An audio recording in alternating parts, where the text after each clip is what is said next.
Hari ini dengan sengaja saya memilih strategi untuk tidak ngasih wax. Karena kemarin pantauan banyak orang, botak saya kelihatan. Jadi saya tumpukin rambut saya dan selamat datang kembali di Provokatif Proaktif.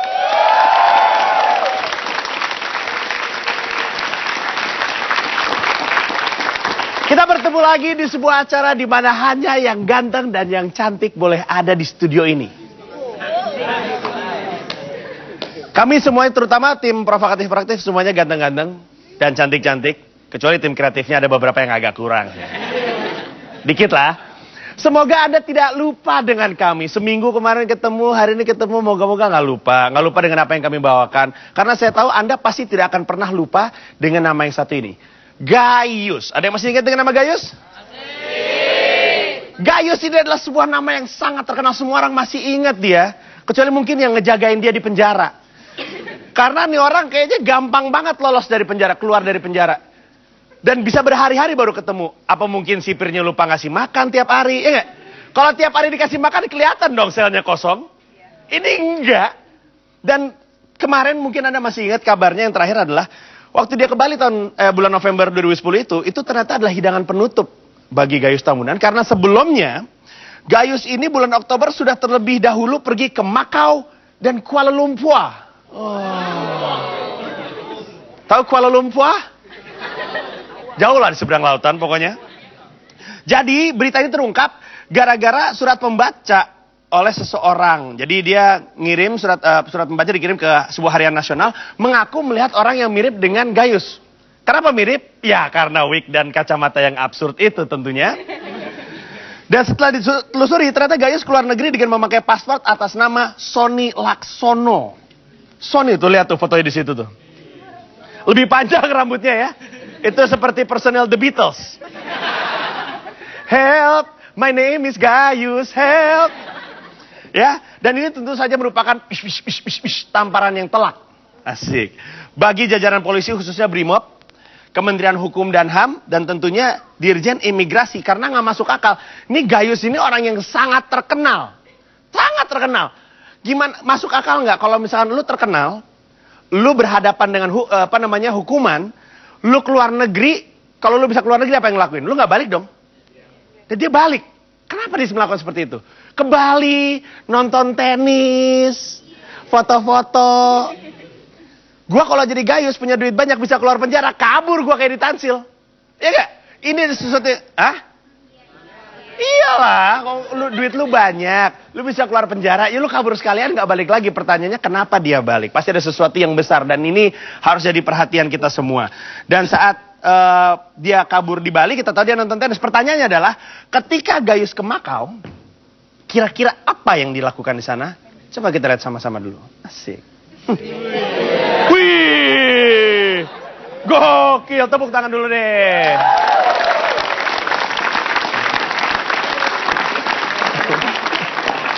Agak gede ya palanya.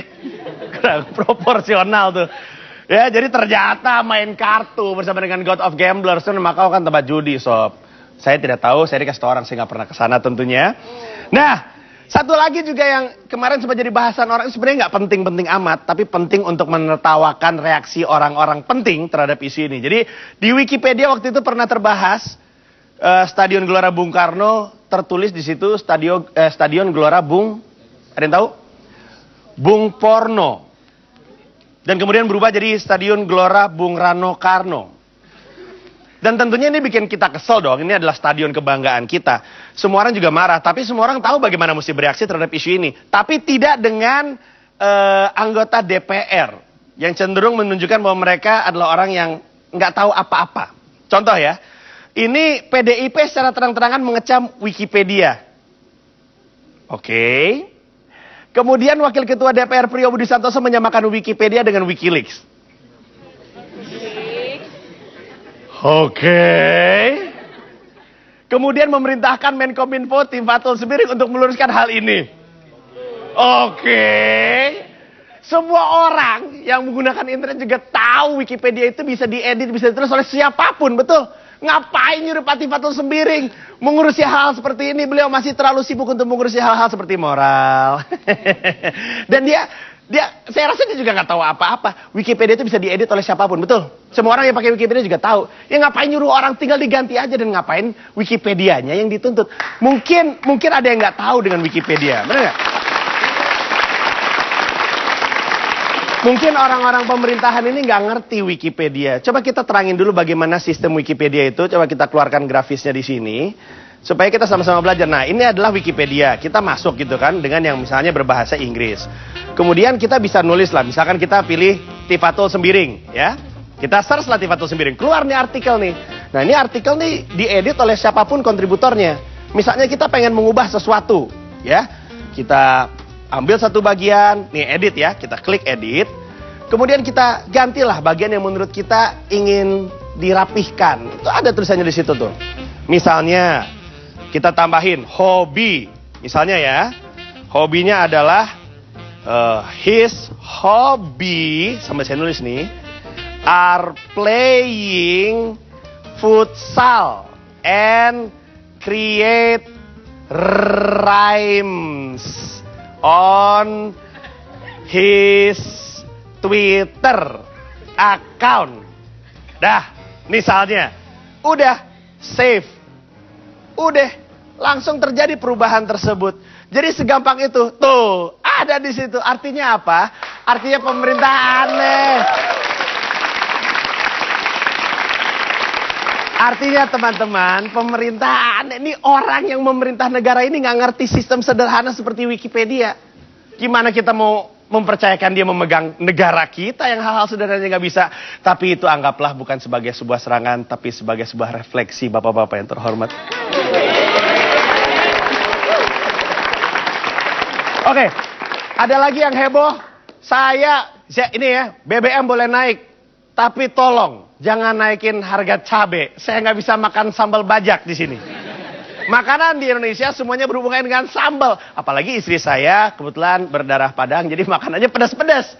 Kan aneh dong kalau makan telur balado, cabainya diganti dengan tomat hanya karena warnanya sama-sama merah. Benar nggak? Nah ini adalah sesuatu yang sebenarnya sangat disayangkan, karena harga cabai yang tadinya kisaran Rp20.000 sampai Rp30.000 per kilogram naik menjadi Rp50.000 sampai Rp80.000 per kilogram. Bahkan di beberapa pasar sampai menyentuh Rp100.000 per kilogram. Ini adalah karena kelangkaan cabai, karena musim hujan membuat cabai cepat busuk sehingga naik harganya. Nah, fenomena ini mengundang respon Menko Perekonomian Bapak Hatta Rajasa. Tapi sayangnya reaksi beliau itu agak-agak kurang sensitif gitu, seperti kulit saya yang seperti kulit bayi.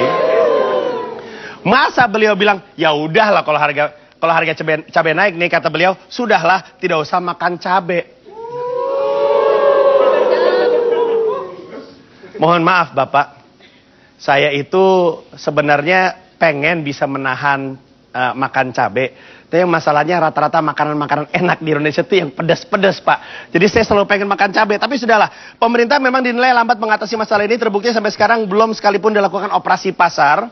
Apalagi ternyata kenaikan harga justru sama sekali tidak dinikmati oleh petani cabai. Kalau misalnya harga naik, harusnya kan petaninya yang mendapatkan benefitnya, keuntungannya. Tapi kenaikan harga cabai ini tidak dirasakan untungnya oleh petani. Nah, pertanyaannya, siapakah yang menikmati sebenarnya? Kalau sampai ketahuan, mari kita samperin rumahnya dan kita makan sambal lalapan bareng-bareng di sana. Bagaimana? Habis ini kita akan kembali lagi dengan sebuah isu yang kontroversial. Presiden aja di demo boleh bahkan dijadwalin. Masa ada satu orang yang ingin di demo digebugin? Siapa orang tersebut? Jangan kemana-mana, tetap di Provokatif, proaktif.